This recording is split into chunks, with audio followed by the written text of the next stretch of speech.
nakatatanda. Ilang hayop na ang nakarating sa space. Pwede bang marating ang dulo ng rainbow?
Matagal na pangarap ng tao na makalipad.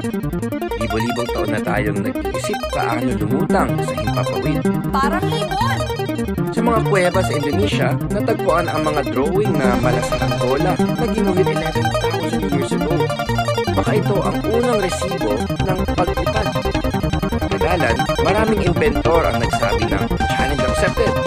Noong 1400s, gumawa si Leonardo da Vinci ng design para sa aircraft na paaandarin ng tao. Kaya lang, sanay kasi tao ang nagpapagawa nito. Kulang ang energy ng isang tao para mag-take off at makalipad. Sa lahat ng disenyo ni Da Vinci, kailangang magkampay ng pakpak. Hello! Ibon ba tayo?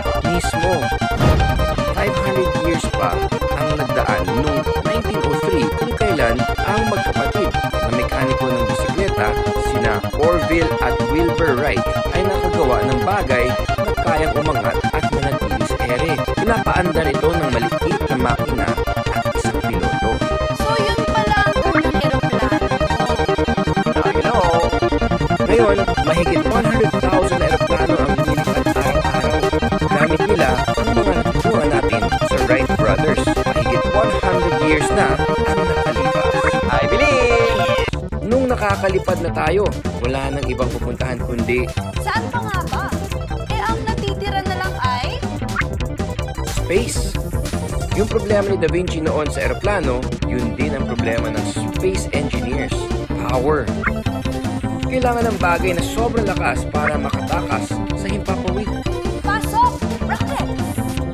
Kung papaano nanganak ang mga saranggola ng eroplano, unang naisip ang disenyo para sa rocket sa sinaunang China. Natuklasan nilang pag pinuno ang tubo ng pulbura, pwedeng itong paliparin. Noong World War II, gumamit ng rockets ang mga bansang naglalaban.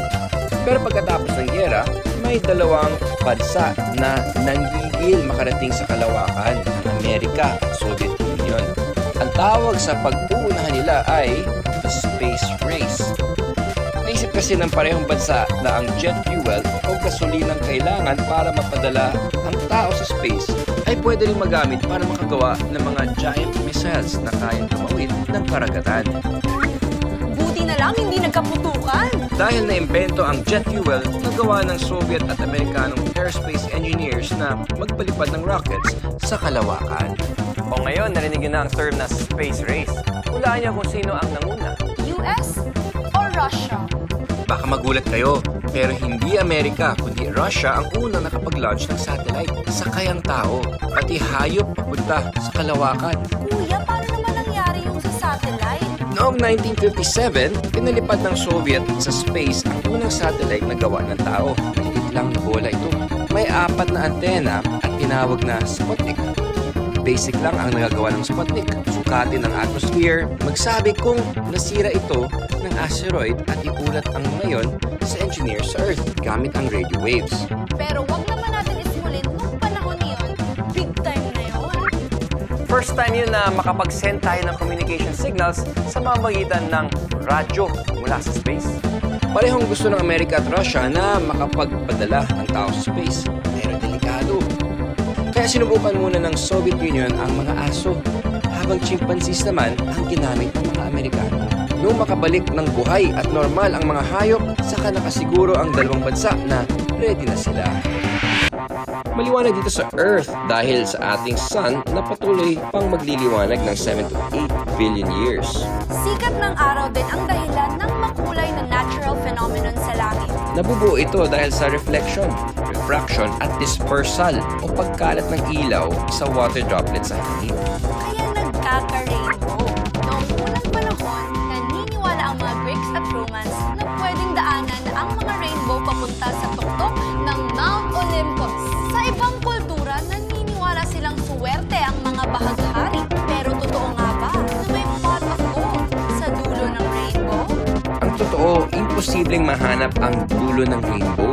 Nakadepende kasi ang posisyon nito sa orientation o pwesto ng nakatingin dito at sa light source, gaya ng araw. Kapag umusad ka, parang umuusad din ang rainbow. At yung rainbow na nakikita ng mata mo ay iba sa rainbow na nakikita ng ibang tao. Tatandaan nyo si Isaac Newton, bukod sa gravity, natukoy din niya ang 7 kulay ng visible spectrum na bumubuo ng white light. Red, orange, yellow, green, blue, indigo, at violet. O mas kilala natin na Roy G. Tama! Pero walang malinaw na boundary sa mga kulay, ha? Magkakahalo ito. Kaya pala. Yung ganda ng rainbow ay depende pala kung saan mo ito tinitingnan. Nakuha mo? Tignan natin kung masagot mo ito. Ano ang makikita mo pag 2 beses na reflect ang liwanag sa iisang patak? A. A bigger rainbow. B. A circle rainbow. A double rainbow. Ano ang makikita mo pag 2 beses na reflect ang liwanag sa iisang patak? A. A bigger rainbow. B. A circle rainbow. O C. A double rainbow. Ang tamang sagot ay C, double rainbow. Pag 2 beses nag-reflect ang liwanag sa iisang patak, makakakita ka ng 2 reflections mula sa 2 magkaibang anggulo. Makakakita ka ng 2 rainbow na baliktaran. I believe. Pinanganak ang maraming ganito sa katawan, pero kumukonti itong katagalan. Ano ito? A. Blood cells. B. Fingernails. C. Bones. Ang tamang sagot ay C, bones. Ang mga sanggol, may higit pa sa 300 na buto sa katawan nilang flexible. Dahan-dahang nagdidikit ang mga buto hanggang mabawasan ng 100. Sa edad na 20 to 25 years old, 206 bones na lang ang natitira sa kalansay. At lahat sila nababalot ng muscle. Kaya naman, nakakagalaw tayo. I believe. Ang akala natin sa mga buto, simple lang ito gaya ng bato. Pero kahit nasa loob sila ng katawan mo, buhay na buhay sila. Gaya ng ibang body organs natin. Bawat sandali, milyon-milyong sariwang blood cells ang lumalabas mula sa bone marrow papunta sa dugo mo. Ang galing! Paano naman yung ibang buto? Ang binti mo ay pinaghalong thigh bone at shin bone. Konektado sila sa tuhod. Kaya ng joints, gaya ng tuhod na tumiklop at umikot para makagalaw ka. Sa joints nakikita ang mga buto, pero hindi sila nagdidikit. Sa pagitan ng joints ay maraming muscle at cartilage para hindi magkiskisan ang mga buto. Magaspang. Akyat naman tayo sa ribs o ang mga tadya. Sila ang 12 manipis at kurbadong buto na nagbibigay depensa, hugis at suporta sa dibdib. Napaka-flexible nila.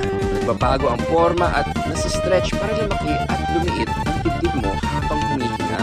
At sa tuktok ng katawan ay ang bungo. Isa ito sa mga pinakakomplikadong buto.